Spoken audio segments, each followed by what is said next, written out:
Hello friends and fellow YouTubers. Thank you for joining me in Rodge's Reading Time, which will be the title of my new YouTube channel, which will be set up very soon. I've just recently found out that YouTube allows you to have 3 channels on one account, so I had a few ideas of channel names and I'm planning to use all 3 of them.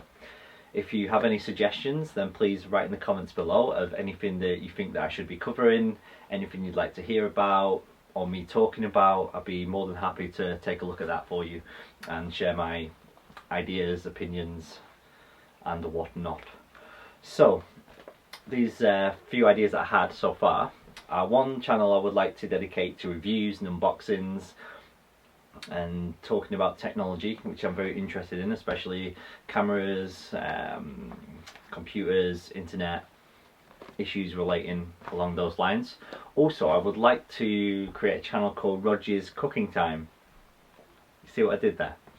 Which will basically be me in the kitchen, maybe at work, so then I don't have to do the washing up, and it will be me demonstrating simple things that people can do at home, or maybe younger chefs would like to learn from me a little bit. So I've had a few ideas for that. Maybe the first one could be some chocolate writing, how to write with chocolate, maybe how to sharpen a knife and things like that. So that's very exciting and I hope to get around to that very soon. But this video is going to be transferred onto my Rodge's Reading Time channel very soon. And I've already made one video, maybe last week, where I was reading a chapter from Dr. Morton Cooper's book, which is Change Your Voice, Change Your Life, which impacted me very much and I learned a lot from that book. And this next book is Courage, The Joy of Living Dangerously by Osho, Insights for a New Way of Living. Now before I start, I will be reading the back cover today and I will be reading the foreword by Osho. I would like to also state that I don't think that Osho wrote this book in its entirety as one whole book, if you will. It's a collection of his speeches on courage and concepts around the idea, and it's very great. And I've not read it for 6 years now, last time I read it, but a couple of weeks ago it popped in my mind for some reason and I thought I want to read that book again. And what better place than to share it with you guys, so that's what I'm going to do. But before I do, I want to share a little story with you of how that book came into my life, how I found out about it, and what brought me to sharing it with you guys right now. Okay, so I was working down in London for 1 year in 2005 for Gordon Ramsay at his restaurant in the Claridge's Hotel in Mayfair. And I'd just come from that job. I did a year and then I decided to move up to the Lake District, which is a beautiful area in England if you've never been. And I took a job at the Linthwaite House Hotel, which at the time when I started there was 3 rosettes and pushing for a Michelin star, which is one of the highest accolades you can get for food, so it's a very good kitchen. It was a lot smaller than Claridge's kitchen, obviously. At Claridge's we had about 30 to 40 chefs. I was a chef de partie, which is just under the sous chef, who is second in charge, and then you have your head chef. There was like 4 sous chefs there and 6 of us were chef de parties just under that. And so I went to work there, and about 3 months after I started, we had a young chef start. I say young chef, I mean young in the sense of experience. His name was Victorio Devakant Raboni, who ended up being a really close friend of mine and still is to this day. He came over from Italy. His English was quite good and he knocked on the door and came in, and the head chef put him on my section, which at the time I took the job as head pastry chef there, which involved making all the pastries, breads, desserts, petit fours, sugar work, chocolate work, you know, everything that would involve patisserie, ice cream, sorbets, all homemade. And I just had a really good vibe about this guy, and so we worked together, and it was a tough kitchen. It was a very small kitchen. There was about 8 chefs on the rota, maybe 4 or 5 in a day, and we're cooking food to 3 rosette standard. That's a very high standard. And he found it tough, you know, coming in, not knowing much. But anyway, I won't talk too much about how he was in the kitchen and his actual job. Maybe I will in another video, but what I want to talk about is his story. Now Vittorio, he was back in Italy. He was an accountant, fully qualified, had a secure job, earning good money, and he came across this book by Osho, Courage, and he was telling me about it one night when we was around the staff accommodation. We was having a glass of wine, smoking a joint, as you do, and he was telling me this really inspiring story about himself. And so he'd come over from Italy because he'd read this book, and he'd also around the time started questioning what is life about, you know, why we're here, what's the meaning of this all. I'm sure we've all pondered that question from time to time. He was successful, his family were close by, he had everything, you know, easy life if you will, content, comfortable. And he started to question himself. He questioned himself saying, am I really happy? Is this fulfilling me? Is this all there is? And he made the decision to go travelling around the world for 1 year. And he spent the next year travelling the world because he wanted to find out what his real passion was. And his real passion that he found along his journey was cooking. And so he came over to England to find a job as a chef in a good restaurant. And he shared with me that before this he meditated and visualized that he would find a place with the right chef to train him and continue his passion for cooking. He found me.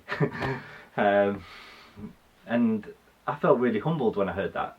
It was a really nice thing for him to say, and I know he had a hard time there. It was tough, you know, long hours, stressful. He had a lot of work to do and a lot to learn in a very short space of time, and it was a pleasure teaching him because he was so passionate, you know.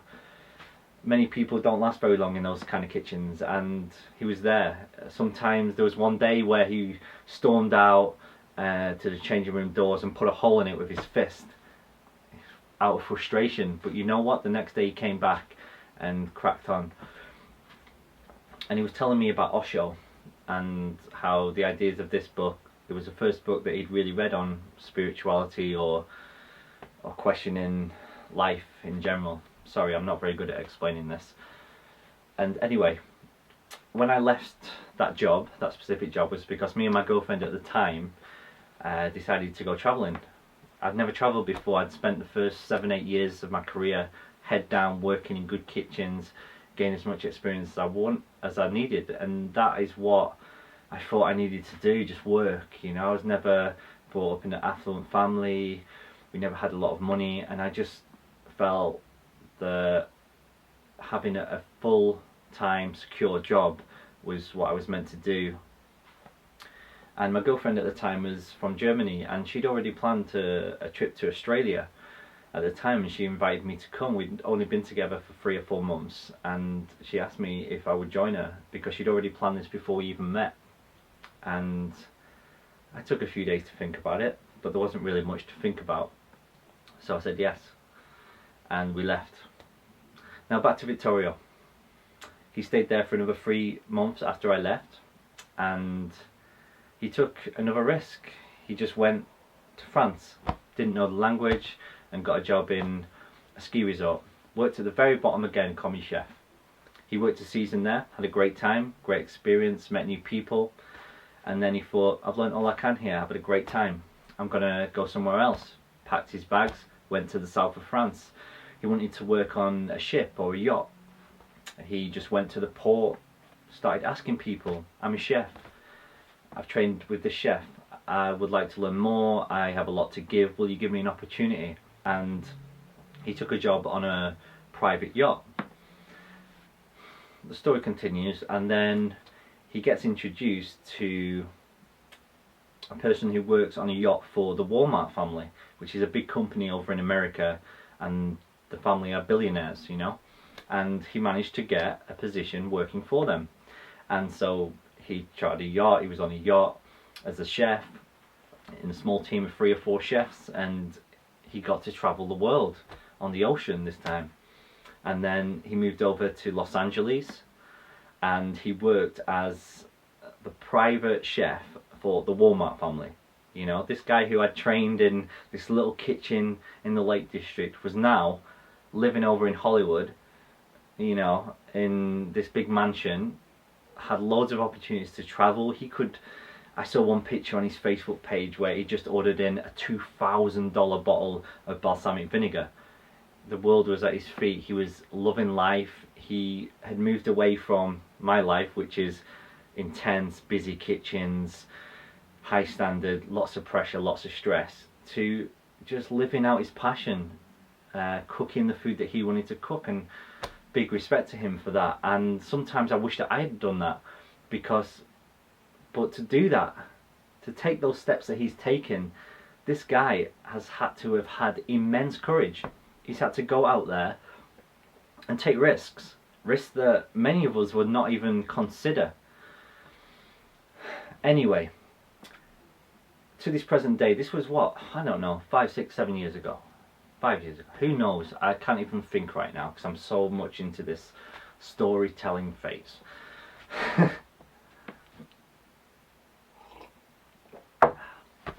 Coffee break. Now after that, he went. He took a little break from his job working as a private chef for the Walmart family, and he went down to Costa Rica, which is a place he's always been drawn to, especially because of the teachings of Osho. They have a retreat there called Pachamama, which you can find on the internet, which is a spiritual retreat where you get to know yourself. I can't really speak too much about it because I've never been there, but it was some place that I really wanted to go to, and I did apply to work for free for accommodation. I didn't get the job. I think they cook raw food and I had no experience with that. At the time I was a heavy meat eater, and I don't know, maybe they had too many applications. I'm sure they did. It was paradise. It is paradise.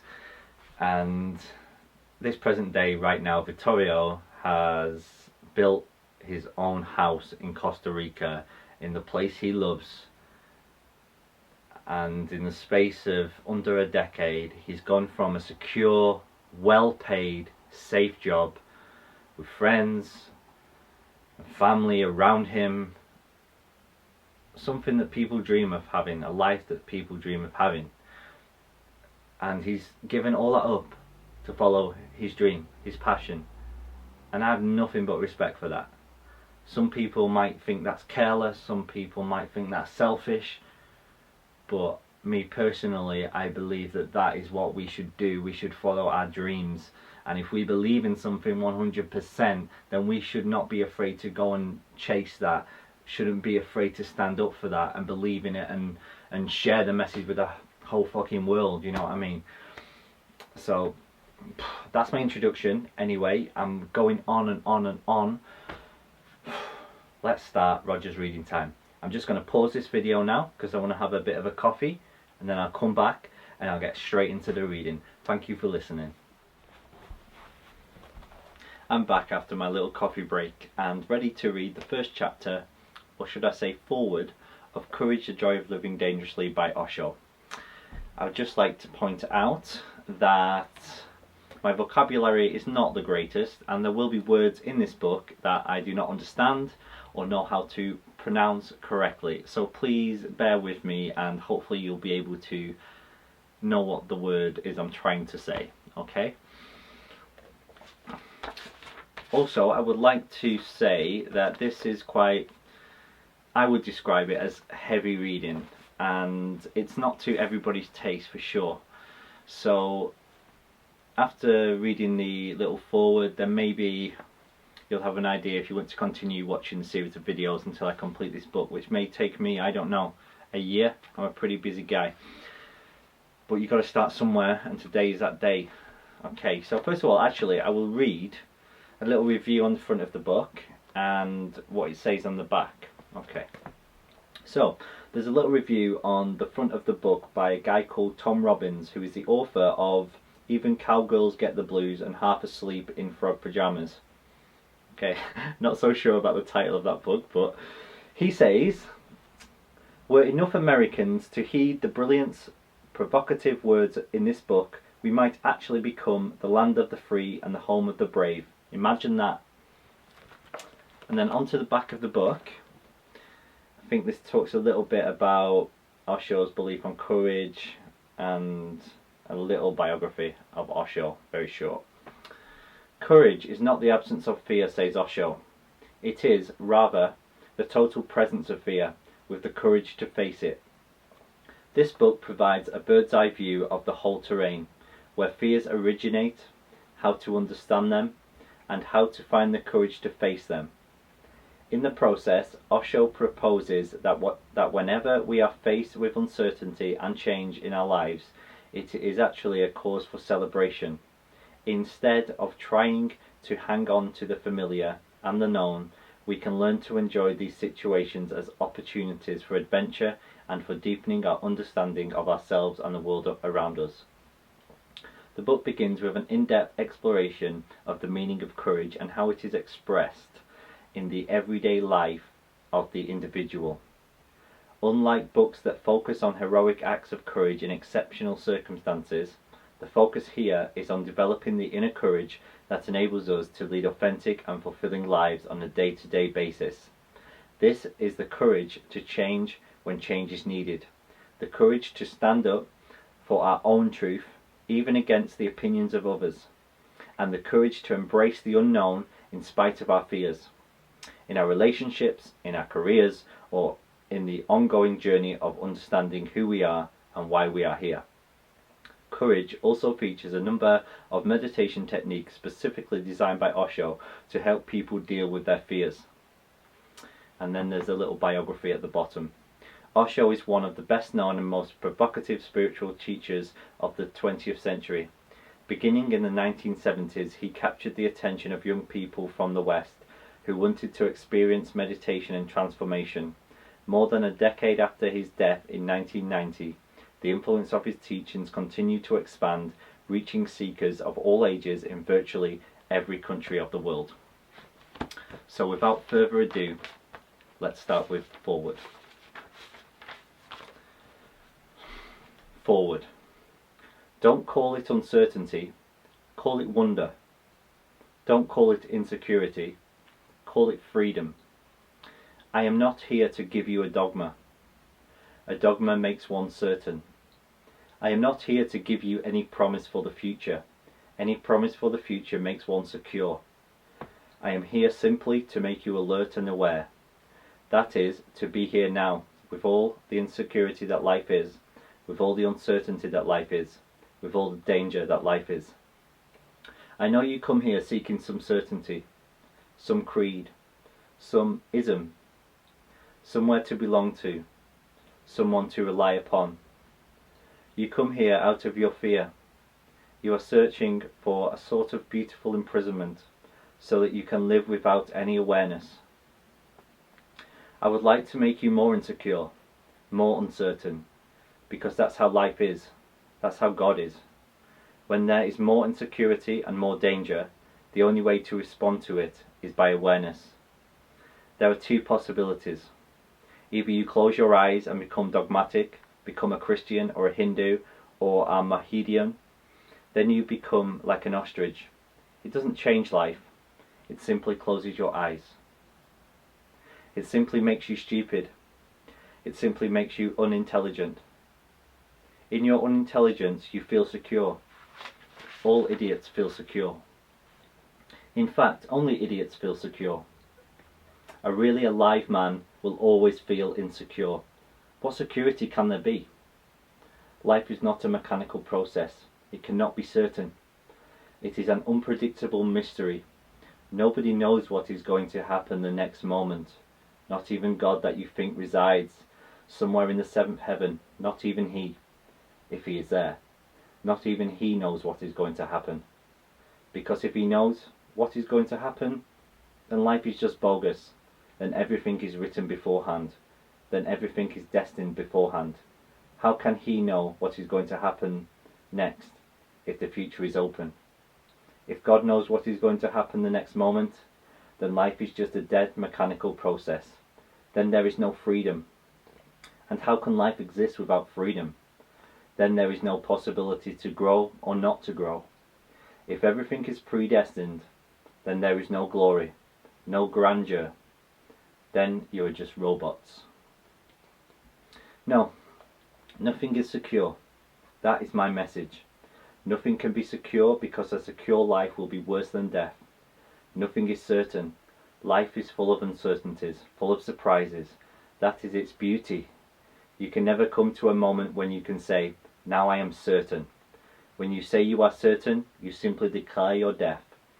You have committed suicide. Life goes on moving with 1,001 uncertainties. That's its freedom. Don't call it insecurity. I can understand why mind calls freedom insecurity. Have you lived in a jail for a few months or a few years? If you have lived in a jail for a few years, when the day of release comes, the prisoner starts feeling uncertain about the future. Everything was certain in the jail. Everything was dead routine. His food was supplied, protection was given to him. There was no fear that he would be hungry the next day, and there would be no food. Nothing like that. Everything was certain. Now suddenly, after many years, the jailer comes and says to him, now you are going to be released. He starts trembling. Outside the walls of the prison, again there will be uncertainties. Again he will have to seek, search. Again he will have to live in freedom. Freedom creates fear. People talk about freedom, but they are afraid. And a man is not yet a man if he is afraid of freedom. I give you freedom. I don't give you security. I give you understanding. I don't give you knowledge. Knowledge will make you certain. If I can give you a formula, a set formula, that there is a God and there is a Holy Ghost and there is an only begotten Son, Jesus Christ, there is hell and heaven, that these are the good acts and these are the bad acts. Do the sin and you will be in jail. Do what I call the virtuous acts and you will be in heaven. Finished. Then you are certain. That's why so many people have chosen to be Christians, to be Hindus, to be Jainas. They don't want freedom, they want fixed formulas. A man was dying suddenly in an accident on the road. Nobody knew that he was a Jew, so a priest was called, a Catholic priest. He leaned over close to the man, and the man was dying, in the last throes of death. And the priest said, do you believe in the Trinity of the God, the Father, the Holy Ghost, and the Son Jesus? The man opened his eyes and he said, look here, I am dying. And he's talking in riddles. When death knocks at your door, all your certainties will simply become riddles and foolish. Don't cling to any certainty. Life is uncertain. Its very nature is uncertain, and an intelligent man always remains uncertain. The very readiness to remain uncertain is courage. This very readiness to be uncertainty is trust. An intelligent person is one who remains alert whatsoever the situation, and responds to it with his whole heart. Not that he knows what is going to happen, not that he knows, do this and that will happen. Life is not a science. It is not a cause and effect chain. Heat the water to 100 degrees and it evaporates. It is a certainty. But in real life, nothing is certain like that. Each individual is a freedom, an unknown freedom. It is impossible to predict, impossible to expect. One has to live in awareness and in understanding. You come to me seeking knowledge. You want set formulas so that you can cling to them. I don't give you any. In fact, if you have any, I take them away. By and by I destroy your certainty. By and by I make you more and more hesitant. By and by I make you more and more insecure. That is the only thing that has to be done. That is the only thing a master needs to do, to leave you in total freedom. In total freedom, with all the possibilities opening, nothing fixed. You will have to be aware. Nothing else is possible. This is what I call understanding. If you understand, insecurity is an intrinsic part of life, and good that it is so, because it makes life a freedom. It makes life a continuous surprise. One never knows what is going to happen. It keeps you continuously in wonder. Don't call it uncertainty, call it wonder. Don't call it insecurity, call it freedom. You cannot be truthful if you are not courageous. You cannot be loving if you are not courageous. You cannot be trusting if you are not courageous. You cannot inquire into reality if you are not courageous. Hence, courage comes first, and everything else follows. And that was the foreword. I hope you enjoyed the reading and you enjoyed my little introduction and story about Victorio, and I really hope that you can join me reading chapter 1, which is titled What is Courage?